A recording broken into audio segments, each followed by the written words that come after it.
As far as the use of social media and drug abuse is concerned, among other things. I will, of course, allow her to say good morning to you all.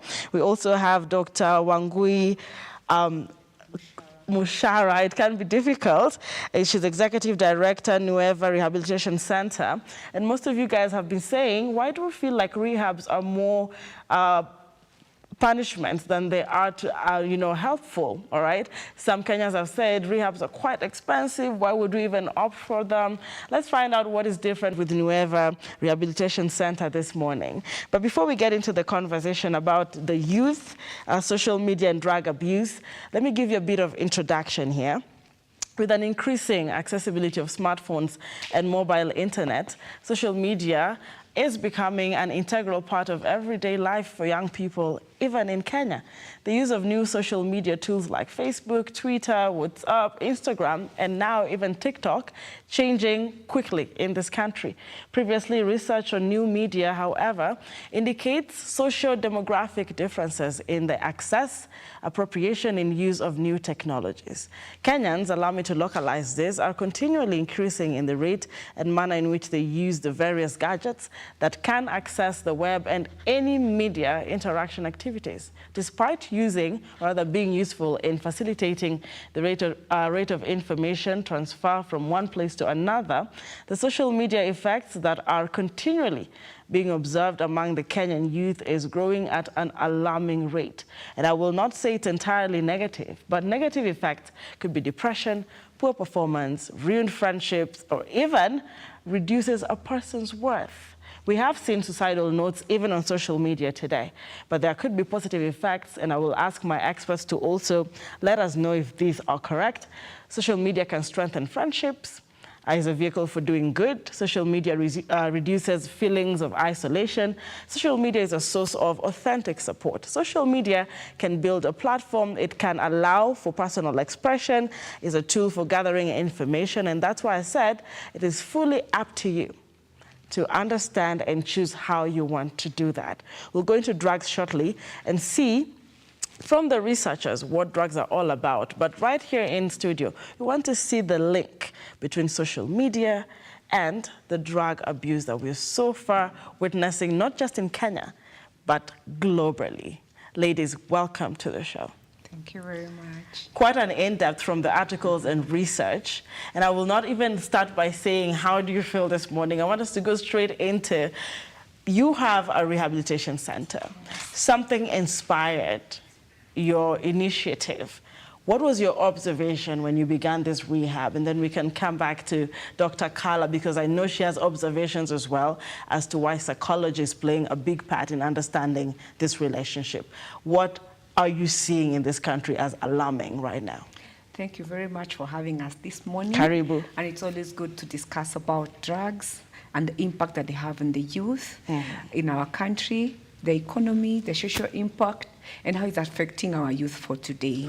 As you asked why I was motivated to start a rehab, yes, it was in a response to the growing problem that we have, from a research that has been done in this country by NACADA, by the Ministry of Health, yes, is that there's a growing number of our youth who are getting into drugs. And we know that when you are introduced to drugs early, there are higher chances of you getting addiction. And there are many other ways that our children are exposed to drugs because, yes, of the things that we're talking today about social media, the other media in general. There's a lot of information out there on how children can access drugs and the youth. And so we find that a lot of our young people are starting to use drugs when they are quite early in their life. And so it is affecting a lot of aspects of their lives. And our program is geared to prevention, treatment, and really building families together, nice, and building a cohesion and a society that is responsive to our children, not only when they are using, but also to do a bit of prevention work, to do education, to sensitize and to bring awareness on the same. I like when you say prevention and also sensitization, because that's where the power lies even before the treatment. We'll come back to you, and I like that you have set that pace to understand in what capacity you're here. Dr. Carla, welcome to the country. Thank you. I know you probably might have been here earlier, but welcome to Look Up Studios. And the reason why I'm saying that is, besides being Mexican, originally, you have also really traveled. You are, a very renowned psychologist in the United States of America. And I must say, statistics, global statistics, would show that this, abuse of drugs and social media rates and addiction are quite high in the United States. And I would like to hear from you, if you were to bring in comparison or statistics on as far as and reasons why this is a very important topic. What would you say as opening remarks to this? Because it is quite alarming in Kenya. And we need to actually see the reality across the globe in as far as drugs abuse and social media is concerned. Yes. Thank you for having me here. It's a pleasure. I'm very happy here in Kenya. I really love your country. It's a beautiful country. Thank you. And I think me coming from a developing country as well, I think I have seen things that I see in my country as well. And not just in Mexico, but also in the US. You could be surprised about how undeveloped the United States is in terms of education, in terms of different social social classes. Yes. It's very, very, very, very interesting. I used to work in the high schools, yes, and also the elementary schools. There in person. Now I do it online. But I used to go to the schools and see chickens on the road. You can never imagine that a developed country can have this, right? Yes, I mean, it's yes. not just that, but it's the mentality too, right? Yes. So people are struggling everywhere. And I think the center of the problem, I could say that is loneliness. All right. All right. So from my experience also as a counselor, I also work with clients. I counsel families. So I've seen that families are disconnected, and they're disconnecting more and more. And I think it has to do with the use of screens. Okay. So then the pandemic, right? The pandemic increased the numbers of anxiety, depression, attempts of suicide. True. And so by 30% in the United States. So we are in difficult times. And I think something has to be done. And we're actually going to be finding out how difficult this and how the solutions can then be brought up in conjunction with all stakeholders. I'm talking about teachers, parents, psychologists, and even the government, rehabs as well. And just to look at why drugs in connection with social media is also a topic and agenda today. Drug abuse is one of the top problems, like you have mentioned, confronting the nation today or the world, especially among the youth. Incidences of drug and alcohol abuse and related antisocial behavior, like Dr. Kala has mentioned, have tremendously increased in recent years. This has become a matter of concern, even now, to the government, parents, teachers, non-governmental organizations, including rehabs, and all other relevant agencies. It is more prevalent than parents suspect, is it? Yes. And parents do not recognize the extent of drug use, and as a result, some young people think they can use drugs with impunity. Most parents believe that it is the responsibility of teachers to check drug abuse among school-going children, and still most of them delude themselves that their children are safe and secure. Drug abuse is not confined to young people in certain geographical areas, like you've said, Dr. Kala, or from particular social economic backgrounds.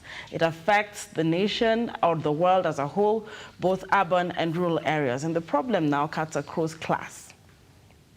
It is not only in the slums or low-income areas where people are poor and unhappy, but also with families living under conditions that is rich and calmer, where children are better controlled. I'll come back to what Nakada said. And I just wanted to show that the research also shows that what you're saying is true. But let's now begin to go into the depth of what the relationship between social media and drug abuse is. What did you say? You talk to people, you have clients, you have people in the rehabilitation center right now. Might you pick the relationship between social media and this high increase of drug abuse? Social media is a tool that is commonly used in the 21st century. Yes. And it has come to Revolutionize, revolutionize yes. a lot of things. And in it, there are a lot of positive things as well as negative things. And that happens with all evolutions. Okay. You always find there is a positive thing and then a negative thing. And as you said before, social media is one of the things that we are using to connect to other people. It is bringing us closer. It is giving us information and all these things. In fact, Dr. Carla is now teaching. Yes. Is it? Doing something online. I'm doing psychoeducation. Psychoeducation, Exactly. yeah? And we also use a lot of social media to spread awareness, messages of prevention, messages of hope, and things like that. Coming back to the question that you have asked me about the youth and the social media. Yeah, the relationship. The relationship. Yes. That it is an age where people are really vulnerable. And you find that they have peer pressure and they want to look out to other people. They have mentors or people they look out to. And what really affects them, the youth and social media, is that they want to fit in. Yes. And when they want to go to the parties, what they see is what they want to emulate. Maybe they have a popular musician that they like, and this musician, when he's doing their videos, they are mentioning about drugs. Yes. Here in Kenya, you know, we talk about things like kishash. I mean, we talk about sherehe. Tumblr, we talk about sherehe, Yes. we talk about all these things. And so social media, what it's doing is normalizing drugs. It is Okay. normalizing drug use. If I'm used puffing, it is cool to take a photo, you know, with the smoke all over. And another thing is that social media, it is bringing a lot of this information because it sometimes is unregulated. Probably if their children are not on social media, they may not have seen this kind of pictures or this kind of information, because in other places, like say here in this TV that is regulated, you may not air some things. But in Yes, social yes. media, sometimes there's some unregulated content that goes in there, and our children will stumble onto it. The other thing is, you know, that what I've talked about, peer pressure, Yes. they want to fit in. The other thing is like social media again, you know, there's the fear of missing out, Okay. FOMO, as we Okay. like Yes. to call it. Yes. So I want to do things so that I can look like other people. So that I appear cool? That I appear cool, I appear I'm a fun guy, Okay. I am acceptable to my community, to my peers.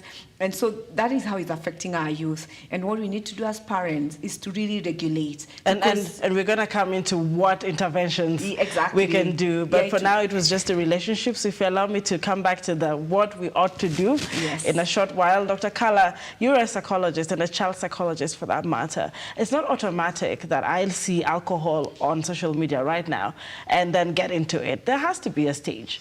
There has to be a Exactly. process to it psychologically. And parents might never know. When I give my child this tablet today, at the age of, 9 or 10, I don't expect that they're going to be hanging out.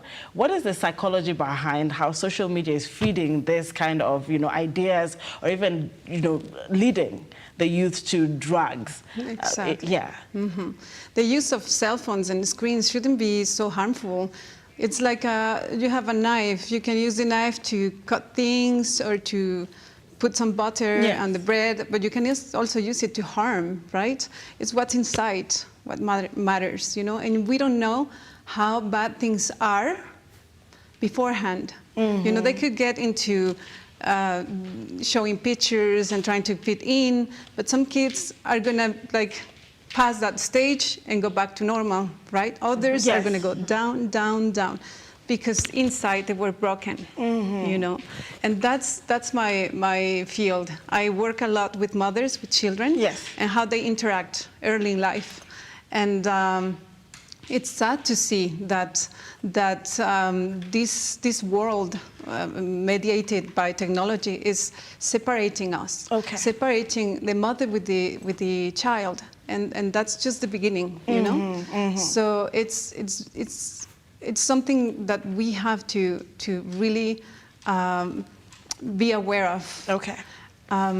There is this study that shows that the babies are always on a survival mode. They want to make sense of the world. They want to see how the mother is doing. They're checking if the mother is happy, everything goes well. Yes. If the mother is stressed, the kid gets stressed. That's shown in so many research. And then when the mother is distracted by the phone, she has this look that is kind of plain, or the mother might push the baby away or just give him the bottle or something. The face is plain. Emotionless? It's not showing emotion. So that mother is not humanizing the baby. The baby is just stressed, trying to understand. And this research showed that the babies take the plain face as if the mother was depressed. Okay. So it's the same effects on that baby. The baby is going to get stressed. So, and then later on life, if this disconnection keeps growing, that's what makes the baby be lost. And what do we see later? They're lost in drugs. There is also something very interesting, Yes. that when there is a violent environment, when there is violence and stress, and the kid is almost with adrenaline, with, in survival mode for a long time, they get used to that sensation in the body. It's like this adrenaline. Yes. Then there is this emotional memory of that. An emotional memory. Exactly. And then when they're older, when they're teenagers, they repeat that adrenaline by using drugs. Okay. So it's like this activation in the body, and the energy is kind of high. Okay. And that's what is being seen when a child is doing drugs, like really, when it is a really big problem. And now it becomes... You look at the background and you see that he went through violence and things like that. There's a strong link there. And we're going to be coming into, I think, now to the stages of trauma. And I want to just hear what you have to say about that, because most people who get into drugs at the rehab got in through someone, something, and something pushed them to that. And she's talking about brokenness.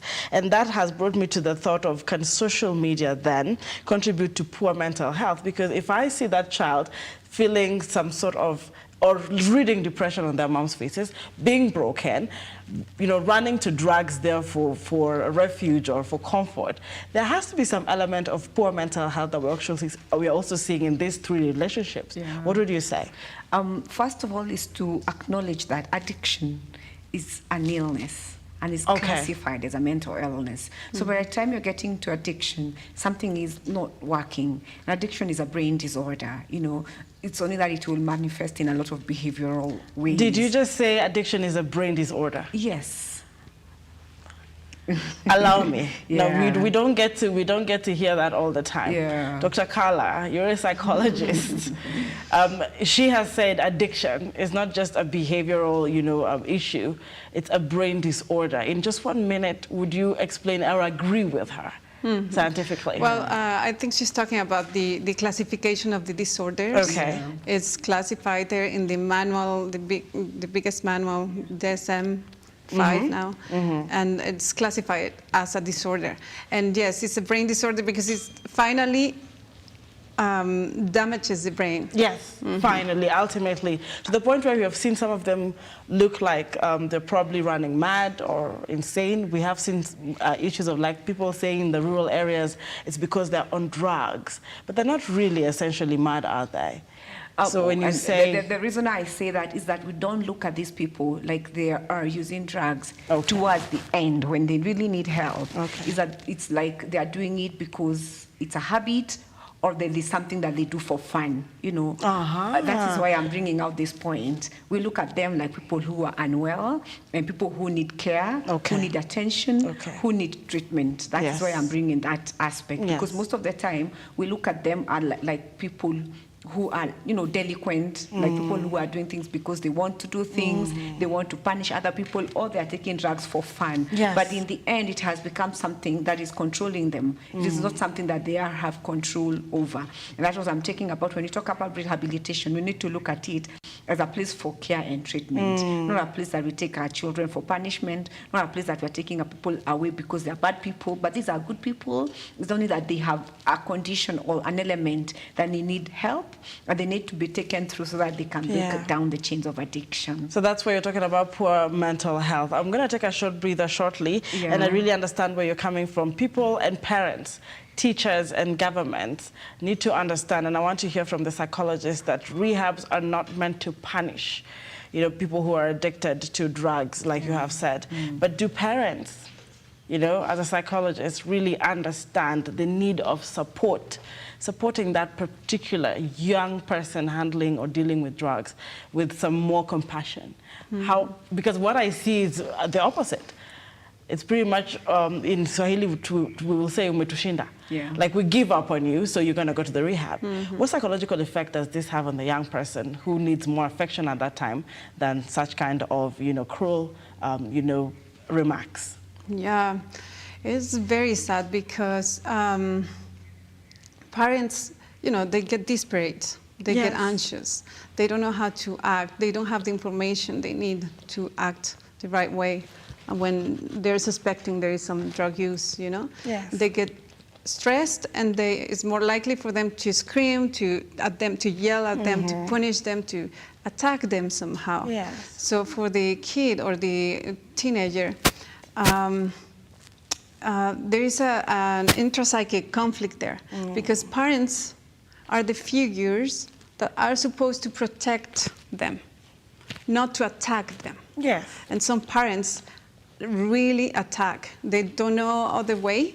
They attack them, their integrity. They stigmatize themselves, you know, because they don't know what to do, the parents. So that's a intrapsychic conflict for the person. So the person that is supposed to love me is attacking me, or not understanding really, my situation. And then the cycle continues, because they're rejected by everyone, right? And they feel lonely, they feel lost. Like nobody is really looking at the deeper problem. Nobody's listening to them. They don't know who to talk to. And people don't want to talk to them. And then sometimes when they get treatment, the same staff, the doctors, kind of have this stigma. I've seen that so much. Like they somehow discriminate someone that comes from the mental health, you know, problems. They kind of put the shame on them. Does this happen in hospitals? Because I don't think this would happen in a rehab, and I'm glad that you are here. If this then, because this is why we're looking at most of these people who are dealing with addiction and drugs, they kind of give up on society. I don't want to say it that way, but if your family rejects you or looks at you like a problem or a burden, if you're ridiculed on social media for battling with a certain drug, and you go to a hospital and need help, and you're also treated like you're insane, what is Nueva doing differently in terms of acceptance and walking this journey with these people? Because that's what a rehab is. You know, the first thing we do is to treat people with dignity. To treat them with a lot of love, and to inspire a lot of hope and confidence, and to create self-awareness so that they are able to love themselves first. Even before they are loved by other people. Because as she's saying, these people are very broken. You know, you've been rejected by your family, by your friends, by your community, by your school, by your peers, and by everybody. And when we push them away, that's why they go, because when you don't show them love at home, you don't show them at school, when they go to the drug dens or where people are using, then they find some sort of comfortability, because there people recognize you, watakugotea, they'll show you some love, they'll share the little that they have. But when you come home, everybody's saying you're a bad person. And we know sometimes drugs and alcohol, they will involve people to become, you know, pick things that they're not supposed to pick. When you come home, people will call you names like you're a thief, you're a bad person, you're a reject. But when you go there, you don't hear such of kind of words. People view you differently. They start to validate you. They start to validate you. Let me take a short breather there. And I hope that somebody back at home is relating with this conversation. Remember, it is to build to heal, to give back hope. And as parents are watching today, we're coming back shortly after this breather. The comment section is still open. If you are battling with anything whatsoever, especially as a parent, in terms of understanding your child, and you're also trying to consider a rehabilitation center, ask as many questions as you can. There are myths you want us to demystify. There are concerns you have had out there as well. This is a safe space to get your clarity as we come back shortly after this short breather. Don't go too far away. It's all about young people, social media, and drug abuse. We'll be right back.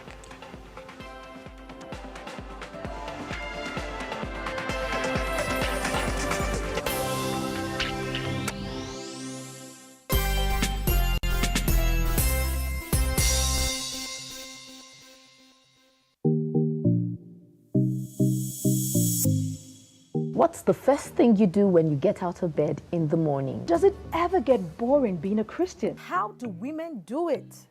Personally, I just think the first thing, this is ideal for me, is actually give God the first couple of hours or minutes of your day.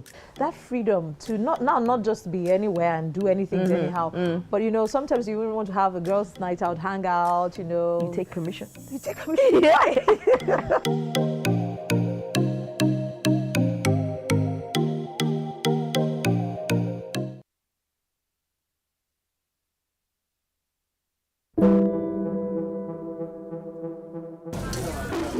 This is an ordinary day in Hilary's life. Raised in a broken home as a firstborn son to falling victim of a failed marriage, and yet strives daily just to ensure he survives, since society provides no excuse for a man. At around 18th April, I was called by someone who represented himself to me as a husband to her.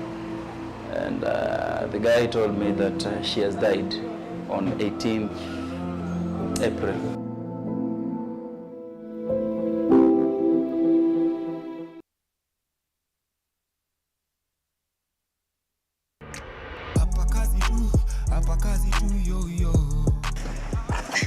Hii ndio inaitwa randa. Unakumbuka mwimbaji alisema nipige randa Nimelelewa kwa ile hali ya hustle.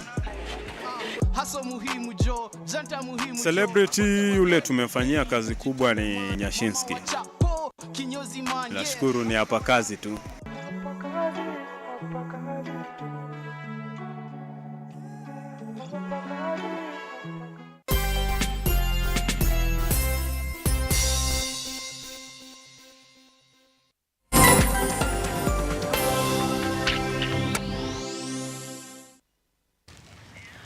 All right, now I'm going to give you a bit of statistics here as we talk about drug abuse, and we're going back home before my guests just talk about what addiction is not, what is drug abuse, what is drug misuse, because sometimes you're misusing it and not really abusing it, and also the interventions. What can parents do? How do you then get the confidence to trust in a rehab? All right. Now, according to NACADA, that is the National Campaign Against Drug Abuse in Kenya, which was initiated in early 2001 thereabout, the past 20 years has seen drugs and drug abuse soar to an extent that it now cuts across all sectors of life. The level of drug abuse is startling and even more frightening because of the fact that many young people are getting wired on drugs each passing day.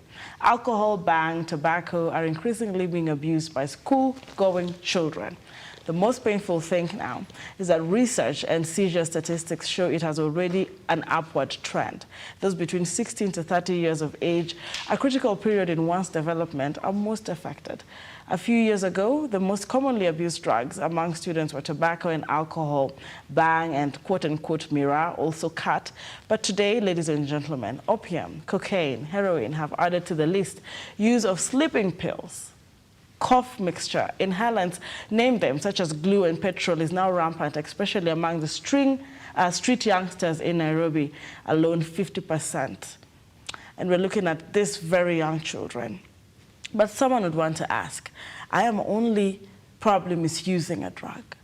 I'm not abusing the drug. Can we go deeper into explaining what an addiction is? So addiction, is as we said, is a process. It's not something I start using today, and tomorrow someone will say, I'm getting addicted. And just so that you include the addiction, you can be addicted to social media as well. Exactly. Yeah, exactly. So addiction to social media and drugs. There are many things that people get addicted to. Yes. You could start from there. Yes. Not only drugs and alcohol, but social media, our gadgets, yes. the gaming. We know there are people who really love to game and they go into the casinos and things like that. Now they're waiting for FIFA 23. Exactly. Pornography, yes. gambling, and things like that are other people, non-form of non-chemical addictions that people get to. Only that for drugs and alcohol is a chemical addiction. And what you are asking is that, you know, people start using drugs, and especially our young people, very early for experimentation. Okay. Maybe you were really looking forward to getting to 18 years old because 18 years is legal to use something. And when you use it, what happens? Some people will use it and they like it, or some people say, this is what people talk about, it's so kale, it's so bitter. What is in this thing? They don't like that feeling. Okay. Other people may use it and they like it. Other people may smoke the first time and they say, this is not for me, and they go out of it. And then kidogo, you start going, using, maybe there's a habit that is formed. Maybe you use only on Fridays. Oh, yes. Or when there is parties, an office party like today, if it's available, you use. If it's not available, you're not interested. Okay. And you sort of form a pattern, what we say, baada ya kazi, or Fridays, you say it's the day for sherehe or something like that. So it becomes a trend. It becomes a trend. But slowly, people start now having what, you go home, you'll want to have it, you start keeping in the house, you say, I can't sleep without something. Okay. So now it becomes a daily thing. But over time, what the body does, maybe you start developing what we call tolerance. Maybe I was just using 1 cup, and I get the kick and I feel good. But now you want to use more so that you may feel like the same kick. So by the time now things are it's almost like you're depending on it so that you feel nice. The people would say, I cannot drive for a long distance before I smoke, or I take my cat, or I take my alcohol, or something like that, or I cannot get sleep before something like that. So you're developing, so it's over and over, you're developing what is called tolerance. So maybe you're taking brown bottles and you're happy, but now you're moving to other liquors, hard liquors, you're messing with other things. So it becomes a problem. But also over time, what is happening? Maybe you're neglecting your duties. Yes. You're a mother, you're supposed to be taking care of your children, but because of the habit now that has developed, you're not able to take care of perform your duties. Yeah. If it's a workplace like this, we'll start noticing people are getting late, or they're forgetting, their memory is affected, and things like that. So people initially, it affects your pain and pleasure. But over time, you'll find that people become things like motivation, things like they become a bit dysfunctional because they are not able to take care of finances or meet their daily obligations and like that. So at the tail end is when you start looking, if it's a student, are they able to perform in class? But so even the school, the grades are going to go down. The grades are going to go down, or there's going to be absenteeism, or a teacher may notice that this child is blank in class. You know, I'm asking a question, but this child is not, you know, so to speak, with us. So these are really people who are addicted to drugs. To actually see these extreme kind of symptoms and signs, they have gotten into addiction. They have gotten into addiction, but it's also, as I said, it's a process. It's a process. Over time, it's not something that you pick today. And it's, even as you're talking to parents, important that if you pick your child is using drugs, or even smoking or taking drugs, sometimes you run to call them addicts. And that is labeling. You understand? And these children, as young as they are, and she'll tell us, then they start picking those cues. I've been labeled so and so. But sometimes it's just they were experimenting. How do we expect, at every stage, how do we help them to get out of it before they go to the next stage? Can I pick that before the parent watching this morning has to run to the rehab? Yeah. She has mentioned that your child is probably experimenting. All right, probably you just noticed there's a cigarette in the room, or they are teenagers, so they will be wanting to check a few things here out, and maybe peers are doing it. But how should a parent respond? You know, in the initial stages, so that you don't label the child, because once you're labeled, you begin to actually start behaving like you're really a guru in it, because then it's a bit hard to convince your parent that you're just experimenting and you're not really an addict. What did you tell parents in a way of intervention? How do you approach a child who seems to not yet be addicted, but is experimenting? Or even maybe you can go further and now explain how to approach the child who's addicted or a young person who's addicted into intervention. Yes. Parents, you need to talk to your child. If you feel that, if you suspect that he or she are using drugs or some kind of substance, yes, talking is the key. And that's going to be, I mean, these behaviors are going to be the first signals, right? Yes. If the quicker you act, the best results you have. So you need to open the conversation. So the parent needs to open the conversation. Exactly. You don't have to keep waiting for your child to come say they have a problem. Okay. Yeah.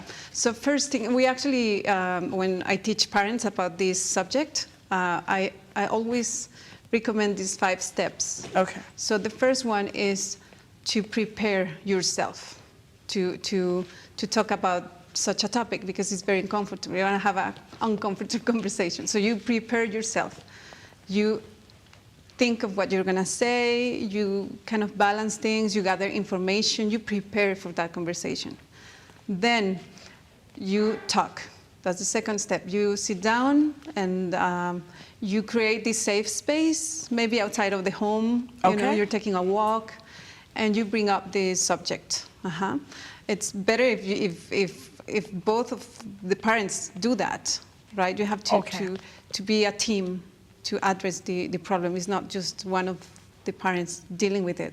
It's a problem within the family, so everybody has a role, right? Then you talk and you listen. Listen. You have to listen first. Like, what's going on? What do you think? And you open the conversation. And you listen, right? That's the second step. The third step is it's agreements. You have to even written agreements between the child and the parents. Okay. So once you listen to him and he explains that he's just exploring, his friends do it, and then you have an agreement. Like it depends on your rules and your philosophy, right? Okay. That agreement could be more flexible or less flexible. Depends on you, but you have an agreement with the child, and he's agreeing. Okay, I'm gonna do it only these times, or whatever the agreement is. If the kid is doing it too much, then the agreement could be like to do it less, right? Then the fourth step is monitoring. Very important. To see if the kid is actually honoring the agreement. Yes. Right. And then you can monitor also with the other mothers, with the teachers. You know, you open this conversation. You don't just hide it and act as, you know, impulsively or you know, you have to take responsibility as a parent. And then the last step is to seek for treatment in case the outside treatment, in case is needed, and in case it didn't work what you've done, right? Yes. We have to have this approach where the kid doesn't feel rejected. He feels that he's been listened to. There is agreement. The parents are there for him. Yes. And I think that helps. And I like that you've mentioned there's a whole process, because I think parents, let me just go into it. Like you said, they panic, they don't know what to do sometimes when they really don't follow this process. They cannot calm down. When they see a cigarette or a bottle of alcohol, they think it's addiction. How are parents involved with the rehabilitation, and how do you involve parents in the rehabilitation process, especially for young people? So maybe we need to understand further how they can help. So it's very important to work with families, because addiction also becomes a family disease. One person may use, but in a way, all the family is affected. People may respond to this person in different ways, and it affects families in very different ways and makes even families dysfunctional. And a lot of, for example, it's a firstborn, you know, people will be traumatized and may lose hope, and maybe his duties has to be taken up by somebody else. If it's a mother or a father, you know, always there's a gap, because one person is using, but you find the whole family is affected. Even when the are seeking care and treatment, it is digging up into the family's resources, or people may respond differently. If it's a family that is spiritual, they may go to their pastor, or they may think God has neglected us or something. When you look at our African situation, or you may think there's bewitching or something like that. So the family is affected in different ways, and that is why we work with families. Yes. And most of the time, it's the families that will approach caregivers, because, as I said before, rehab is a place for caregiving, is a place for treatment, is a place for healing, is a place for giving hope. Parents or siblings or wives or husbands are the ones who are going to approach. So we start with families from intervention. Okay. Because they're the ones who are going to give you the brief or the history, of about this person who is using drugs. That is if they don't want to hide it. And most of the time, by the time they're coming for you, they're desperate and they're seeking help also. So healing not only happens to the person who is affected, but the whole family. When it's come to recovery, you're recovering the whole family. You're just not recovering the person who is affected. You are everybody has to recover. Yes. All right? Yes. And so you start with the intervention. You want to see how has this person affected. They give you the history. Because most of the time, addiction and substance use come with something that's called denial. The person who has the problem may not really know the fully extent of their problem. They may lack what we call insight for their problem. But the person who is living with them are the ones who are going to tell you that this person is behaving this way. Maybe they are having hallucinations or delusions, or they are losing property. Or neglecting their children. Or neglecting their children. They may not know themselves because of the denial. And again, we say it's a mental health condition. They may have a little bit of a problem with their insight. Yes. Again, when we are making our treatment plans, these treatment plans have to be done together with the families. Because the rehab will do the treatment, there will be the rehabilitation, but we discharge this person to the family. So yes, they have to go back to society, to family. So the family becomes the accountability partner. Okay, they have to help them again rebuild themselves, because when you do the treatment in terms of psychological care and the emotional care, there are other aspects that the family also have to accept this person has healed. Most of the time, the family may not, because of the trauma and what they had gone through with their loved one, they may not fully accept them back, or they may not really believe that this person is better. I'm sorry to interject. Because of time, I want to understand how we can help, because the family might be there for you, but they're going to check up on you, show you love. We cannot really protect you from social media. When people troll you on social media, especially rehab centers, after you release these people back to society, social media is another society, right? How do we protect this, bullying? Because it's very difficult. Is there something that you can tell those who are healing today about how to handle the effect of social media that might cause them to relapse? Yeah. And thank you for bringing that up. Because it's the social media aspect, even for a person who is in recovery, even not even for persons in recovery, you cannot help the actions of the other people, but how you respond to how they react to you is what important. And so even in rehab, what we tell people is to really be aware of their triggers. What will trigger you? If I tell you you're an addict, and you have stopped using, how does that make you feel? How do you respond to it? Because really, we may not stop to how other people view you, but how you respond to it and what you know you. So it's more empowering the person to accept who they are, to accept what they have gone through, have they really healed, and it's a journey. Recovery is not a one-off, and that's why we say I'm 1 month in recovery, 2 months in recovery, because it's something that is very alive, and it's something that you'll always live with. So how you respond to it, and that's why even after you've come out of rehab, you still have to have continuum of care. You still have to go for your AA meetings, you still have to come for your aftercare, so that over and over, the challenges that you may face, you are empowered, you continue to learn, you continue to be psychoeducated, so that over time, you can never say I'm out of it. It's a process. Allow me to hear from Dr. Carla, because we only have about 2 minutes to close this. And I know that the days of an adult are built in their childhood. Like you said, as young as an infant, they draw emotions and they pick things, and social media has become part of us. We give children this to watch, different baby channels as they grow. It's like parenting. and we want to save a generation. You've talked about prevention. I know this time wasn't enough, but in your own words, you want to conclude to parents watching today, to mothers and teachers, because even schools use online platforms now to, teach, etc. The exposure we have. In your own way, to summarize the relationship between social media, drug addiction, and even parenthood, what would you say as far as prevention is concerned? Yeah. As a closing. Okay. There is a lot that you can do when you have a toddler, when you have a baby, a toddler. You have time there to prevent all what's coming later. You know, I would say connection, spending time with the child, talking, having conversation, being mindful about the emotional stages or mental states that the kid has. Don't leave them alone in their emotions. You know, even when they are throwing a tantrum, most parents take distance or send them to the room, or they walk away. They cannot be there. They don't think that it's important for them to be there because the kid is lost in his or her feelings.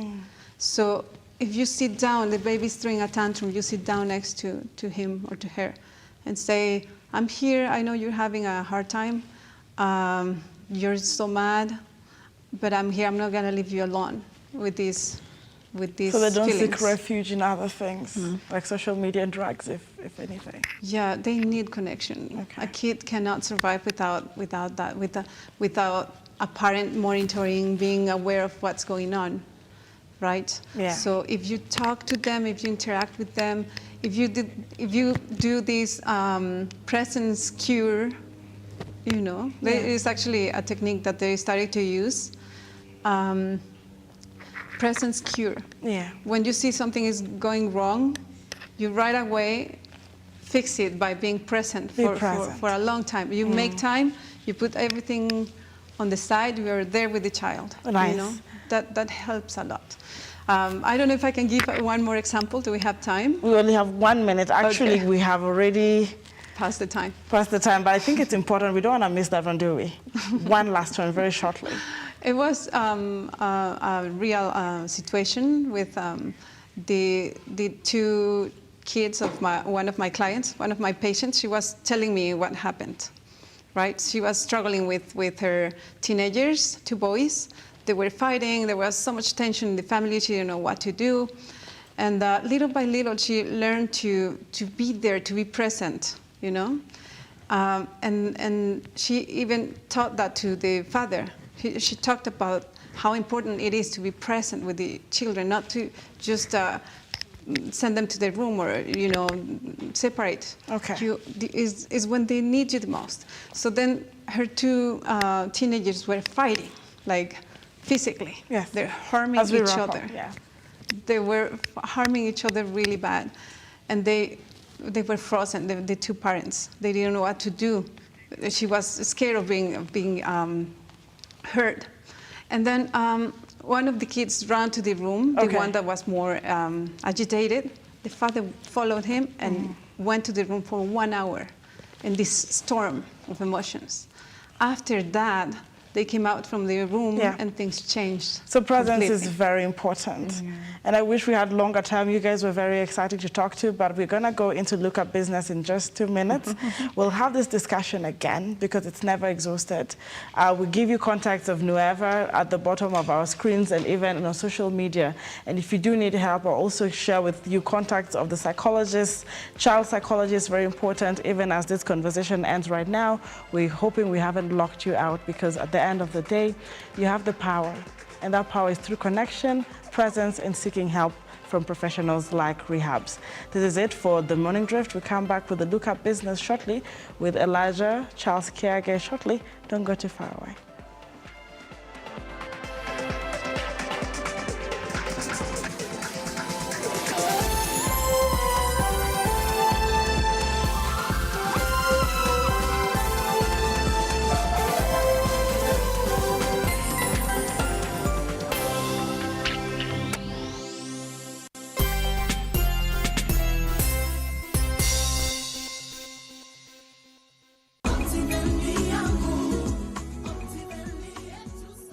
Hi there, good morning, good afternoon, good evening from wherever you're watching us from. My name is Maki Wambogo, sales manager.